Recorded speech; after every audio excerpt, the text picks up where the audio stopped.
I'm Kate. I'm a private community neuro physio. I just wanted to share a tip that we found helpful, having reverted to video conferencing sessions over the last couple of weeks. So what we found helpful is actually sending ahead to patients a little brief outline of what we're going to cover in the session, and as appropriate, some exercises on our exercise software where they can see the videos of the exercises we'll be covering. So the benefits of this we've found is with video conferencing, you're very much reliant on verbal prompts throughout the session, far more than you would in a normal physio session where we're obviously trained to be using our hands to guide our patients a lot more.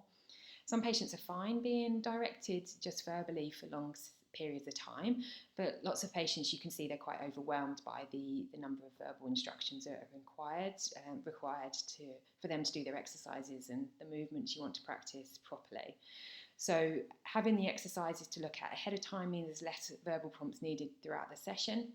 And also it saves time within the session because they can get their environment sorted before the video conference starts. They know the sort of space that's going to be required, any equipment that will be required, and so on. And again, during the session, that reduces the frustration for the clients, for them to have to stop and start to get things, move the iPad around and so on.